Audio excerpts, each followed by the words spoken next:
Yo, what's up? Dr. Swole here, MD bodybuilder, back with another video. So today we're going to be going over a no equipment full body program for building muscle. In my last two videos, I showed you two workouts that don't involve any equipment that you can do at home. I know there are a lot of home workouts out there right now that are showing you different ways to train, but there are a lot of issues that come with these at-home, no equipment workouts.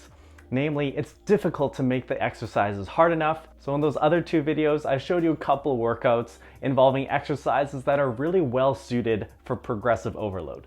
Namely, we used a backpack and a suitcase to add resistance. And today I'll be showing you how to incorporate those workouts into a full-fledged training program. I think this program is going to be unique in that it doesn't use any equipment and it should still adhere to our scientific recommendations for hypertrophy. So a quick overview of what we're going to be talking about today. First of all, I'll go in depth and explain these programs. I've written a 3, 4, and 5 days per week program so you can have something to follow regardless of your training experience. After that, we'll talk about some of the advantages and disadvantages of this no equipment full body training structure. Lastly, we'll talk about how to address the disadvantages that we face in this kind of programming. If that sounds good to you, let's begin. All right, so here's an overview of the program. We'll start with 3 days per week. So over here, you've got muscle groups. As you know, I like to count sets in terms of quads, hamstrings, glutes, chest, and I'll put anterior delts here as well in terms of vertical pressing, back, biceps, triceps, side delts, calves, and abs. You'll notice that I've arranged these muscle groups in the way that I'm going to superset them throughout these workouts. Now, a lot of this is going to draw on the two previous videos where I went over the exercises in the day 1 and day 2 workouts, so make sure you watch those if you haven't. I also mentioned in the last video that the day 1 workout is a priority here because it involves more overloading exercises. I've arranged these days in terms of a sort of heavy day, light day, heavy day paradigm for this 3 days per week program. So you'll notice that the reps on day 2 are significantly higher. So let's start off with quads. We've got pistol squats on day 1, Bulgarian split squats on day 2, and then pistol squats again on day 3. Now recall that we're using a backpack or weighted suitcase as our form of resistance. I think pistol squats might arguably be the toughest quad exercise you can manage.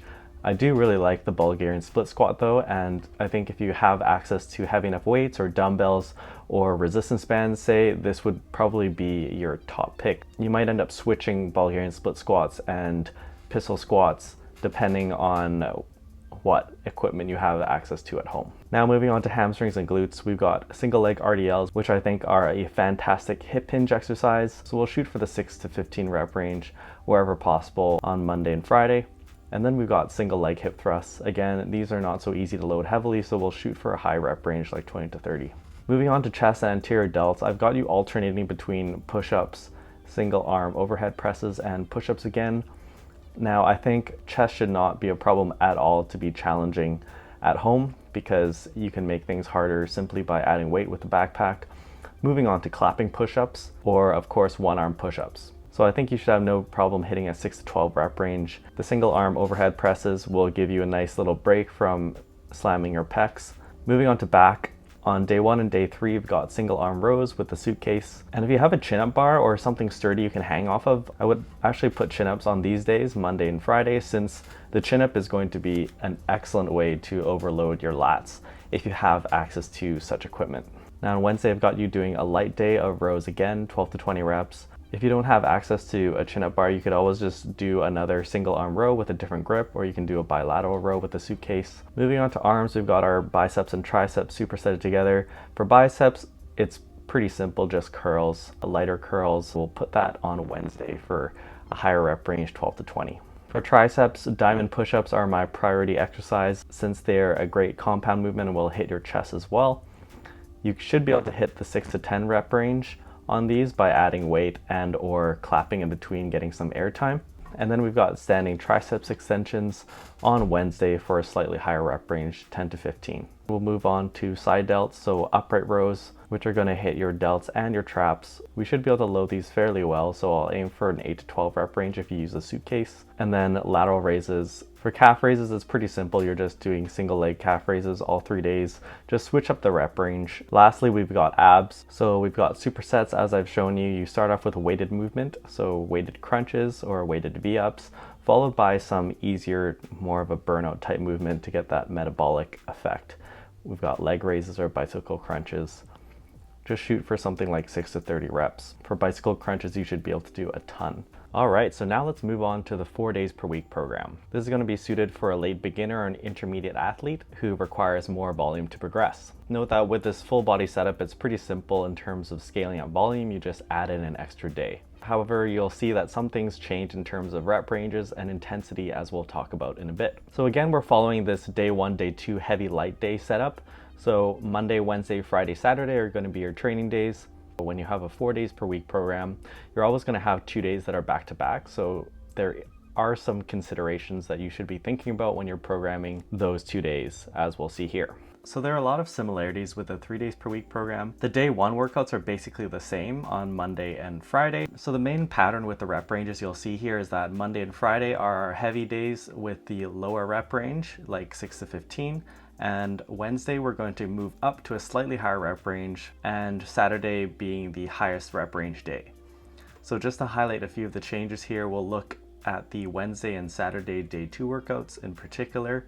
So Bulgarian split squats, we're going to keep it the same on Wednesday, 12 to 20, but we'll go up to the 20 to 30 rep range on Saturday. And the main purpose of this is that you're going to be fatigued from training these same muscle groups on Friday. For hamstrings and glutes on Wednesday, we're actually going to swap out single leg hip thrusts for lunges, which I think are a great posterior chain exercise that I didn't talk that much about, but you can load these very easily by moving on to jumping lunges or adding weight with a backpack. And we'll put our single leg hip thrusts with the high reps on Saturday. I'm changing up the rep scheme for single arm overhead presses and narrowing it a bit for Wednesday 8 to 12 because I want you to switch up to the higher rep range 12 to 15 on Saturday since you're going to be fatigued from doing push-ups. For single arm rows, we're keeping the rep range the same, 12 to 20 on Wednesday, and on Saturday, we're again going into that 20 to 30 rep range territory, just lower the weight. For curls, I'm actually bringing in a hammer curl on Saturday. If you're using a weighted backpack, you could grab both of the shoulder straps and just grip them in a neutral grip, which will give you that hammer curl. For calf raises, I will go again into that 20 to 30 rep range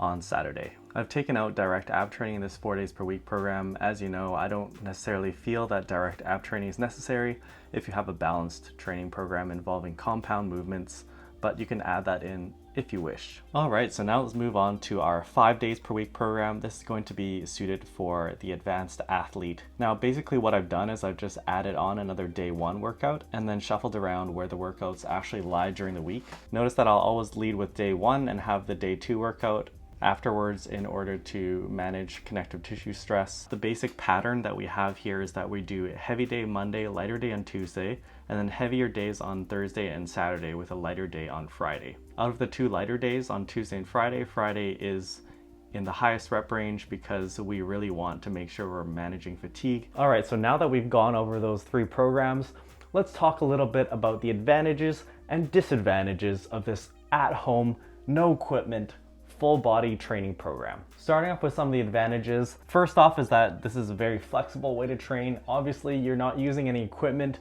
just a backpack and a suitcase. So it's easy to do at home for people who don't have access to a gym or if you're traveling or in a hotel room.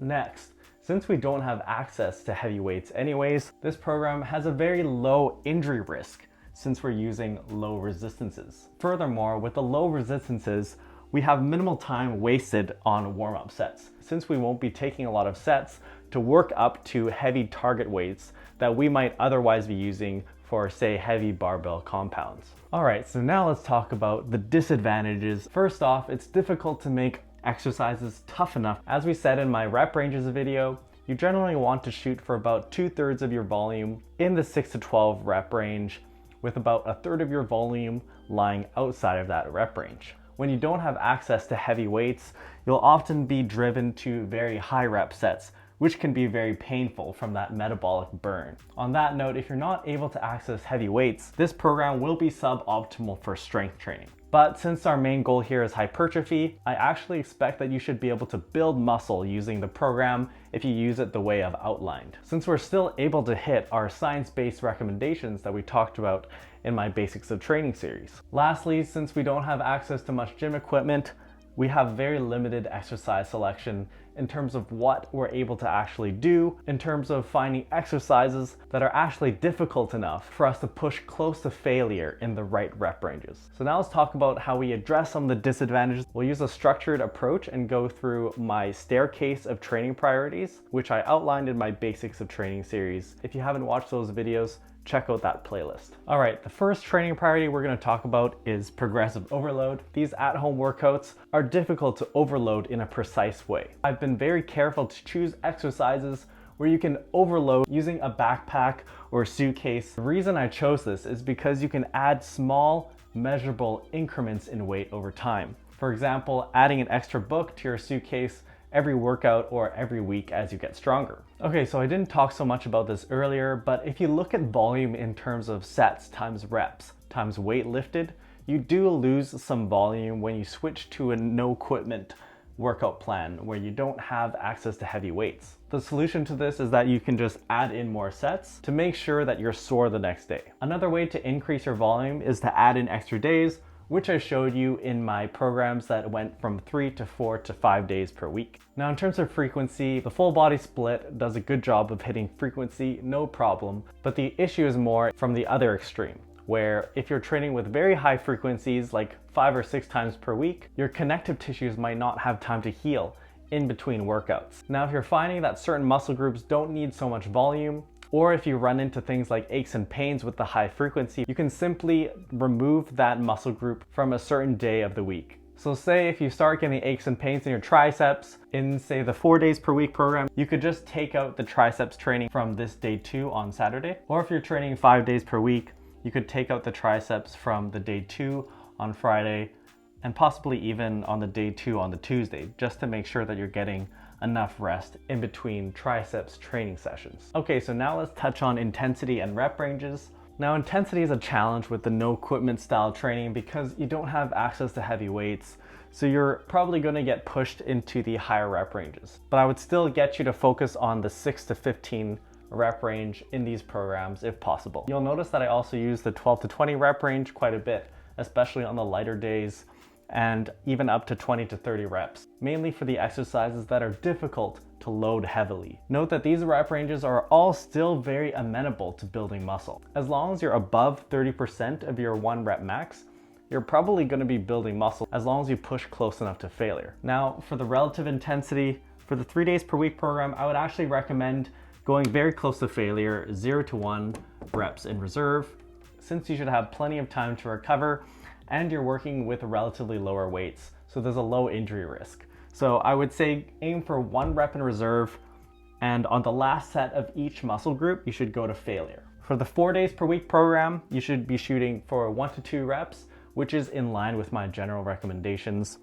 And for the 5 days per week program, this is a little bit more interesting. I would give a broader range, 1 to 3 reps in reserve. This is because if you're training a muscle group, say 5 times per week, going close to failure is going to generate a lot of fatigue and soreness that can impact your following workouts. So especially say on that Thursday, Friday, Saturday, where you might be training muscles 3 days in a row, I would suggest backing off on the relative intensity and going more like 2 to 3 reps in reserve. That's all for now, guys. Thanks for watching. If you enjoyed this video, make sure you leave a like and a comment because it helps to grow the channel and we'll be able to reach more people. Let me know if you have any questions about the programs I showed. I'm really good about replying to comments, so you should be able to get some clarification. Quick update on the book that I'm writing. I've come up with a title. I think I'm gonna call it Dr. Swole's Guide to Upper Lower Splits.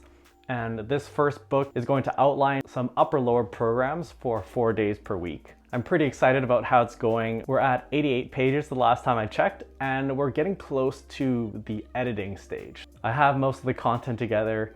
Follow me on Instagram if you want to see more day-to-day updates that I might be posting on my story. I'm in the process of building my website as well, so you should see that coming out soon. See you next time.